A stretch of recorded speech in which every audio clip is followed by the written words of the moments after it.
On est avec Annie Villeneuve pour son nouvel album de Noël, Noël chez moi. Alors, on est chez toi ici. On va dire qu'on est chez toi ici aujourd'hui. C'est la petite fille qui adore Noël qu'on vient rencontrer. Oh, tellement. Tellement, tellement, tellement. J'adore Noël. J'ai attendu avant de vous l'offrir, peux-tu croire? On est quelle date? Le 8? Le 8 novembre. Il y en a qui trouvent que c'est trop tôt. Pas moi. C'est jamais trop tôt pour Noël. Pour l'ambiance, pour les chansons. Pour moi, ça évoque juste des beaux souvenirs Noël. Donc, j'ai envie de partager ça avec les gens. Je parlais avec Guy Saint-Onge, ton acolyte, celui avec qui tu as fait cet album-là. Il me disait que tu es arrivé puis tu as décoré son studio. Explique-moi, là. Je n'ai même pas demandé la permission. La première journée de studio, il dit OK, on va commencer à 1 heure. Je suis arrivée plus tôt avec mes boîtes, 3 gros coffres de décoration de Noël. Puis j'ai dit, bon, mais je pourrais-tu comme faire un sapin ici? Il dit, oui. Puis là, il me regardait faire le sapin. Il a posé 2-3 boules pour mettre la main à la pâte, mais il était surpris de moi. Puis je me suis dit, mais on n'a pas le choix de se mettre dans l'ambiance. Fait que là, je suis allée dans son bout de son, parce que dans un studio, il y a toujours 2 parties, plusieurs parties en fait. Au moins une pour moi, sonorisée comme il faut, puis une pour lui avec sa console de son. Et dans sa console de son, j'avais installé plein de lumières partout. Il n'y avait pas le choix. Je suis surprise, par exemple, à la première écoute de ton album, que ça soit un petit peu sacré. Tu sais, que tu aies pris des chansons comme Minuit chrétien, comme le Ave Maria. Je sens que pour toi, le côté peut-être plus spirituel de Noël, est-ce qu'on peut dire ça comme ça, est important pour toi? Noël, pour moi, ça représente... moi, depuis que je suis toute jeune que je chante, c'est pas une surprise, mais je faisais de la chorale et on faisait des concerts de Noël. Donc, sans réfléchir, j'ai choisi ces chansons-là. C'est sûr que ces concerts-là se passaient dans des églises. Je vais à la messe de minuit. Je peux dire que je suis croyant. Je crois qu'il faut croire en quelque chose, chacun ses croyances. Mais à Noël, c'est le bon temps pour faire une rétrospective, penser, se passer du temps en famille, tout ça. Et justement, aller s'asseoir. Puis moi, je vais surtout à l'église. Le décor, c'est-tu beau dans une église? Fait que la messe de minuit, pour moi, c'est magique. Et moi, la magie, je veux pas qu'elle meure. Je veux pas qu'elle parte, tu sais. Donc, j'essaie de continuer ça. Donc, ces chansons-là, c'est de l'inspiration de quand j'étais toute jeune jusqu'à aujourd'hui, tout simplement, dans le fond.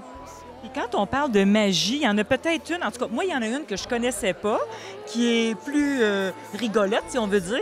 Si on peut dire, c'est Le Père Noël a pris un coup, elle vient d'où, cette chanson-là? Puis elle est comme un peu magique. Là, on sort de l'église, mais mettons pour la famille, les enfants, là. Cette chanson-là existait déjà. J'aurais vraiment aimé ça l'écrire, mais ça se peut pas. Cette chanson-là, je l'ai apprivoisée, je l'ai connue, en fait, sur le spectacle Décembre de Québec Sim. C'est eux qui ont fait la recherche pour moi, dans le fond. Et ils font cette chanson-là, Le Père Noël a pris un coup. Et je trouve ça tellement drôle que je dis, bien, allez. Tu sais, c'est un peu la chanson, si tu as suivi depuis le début de ma carrière, tu sais que sur le premier album, il y en a une rigolote qui s'appelle Un homme. Tu sais que sur le deuxième album, il y en a une qui s'appelle Elle veut parler. J'avais pas le choix d'en mettre une, justement, avec des connotations un peu humoristiques. C'était mon but. Et j'ai trouvé cette chanson-là qui cadrait exactement dans mes demandes, si on veut. Qu'est-ce qui se passerait si le Père Noël avait pris un coup durant sa tournée de cadeaux? Alors là, c'est drôle. J'adore ça.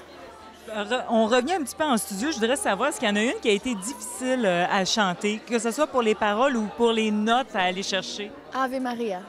C'est Ave Maria de Gounod. On entend celle de Schubert très, très souvent. Moi, j'ai voulu aller sortir celle de Gounod. Celle de Gounod aussi, habituellement, elle est faite en classique. Donc, voix de tête, non. Là, je me suis dit non, je vais aller pour qu'elle cadre avec moi. Je vais la faire voix de poitrine, tout ça. Et mon Dieu, son étendue est large comme ça. Il y a des notes très, très basses comme des notes très, très hautes. Et c'est un contrôle. Je n'avais pas réalisé. C'est tellement long, les phrases. Des fois, j'avais plus de souffle. Il a fallu recommencer souvent. Parce que, oui, j'ai trouvé difficile à faire. Fait que je vais me pratiquer pas mal pour les spectacles. Bien, tu m'ouvres la porte, il y a des spectacles de Noël, fallait. Là, tu as un album de Noël, il faut que tu aies des spectacles de Noël. Noël, tu tripes sur Noël. Oui. Alors, qu'est-ce qu'on va voir? Là, on voit tes photos. Est-ce que tu vas avoir un costume avec des plumes? Non. Là, on se laisse aller vraiment. On y va encore là, justement, dans la magie. On fait que des chansons de Noël. Peut-être une ou deux qui cadrent, peut-être la chanson, justement, Mon héros, qui cadrait, justement, dans cette ambiance de Noël. on y va en tenue de soirée et on fait des belles soirées. Là, moi, je suis toute énervée. On l'a pas monté encore. On est en train de le faire. J'ai déjà choisi les chansons. Je vais vous montrer aussi, j'ai choisi une chanson du jour de l'an qui s'appelle La tourtière de la bottine souriante. Je vais vous dire, vous comprenez pas. C'est un pâté à viande que vous croyez qui est une tourtière. Moi, je vais vous montrer c'est quoi une tourtière. Je vais vous chanter les ingrédients.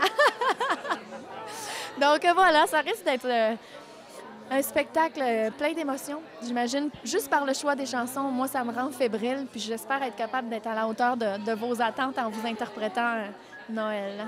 En terminant, Annie, qu'est-ce qu'on te souhaite pour ce Noël 2010? Du temps en famille, tabarouette, on prend pas beaucoup de temps quand on est occupé puis on fait une carrière comme ça, ça va vite souvent. Donc, de voir tout le monde, j'aimerais bien ça. Merci, joyeux Noël! Toi aussi? Plus la neige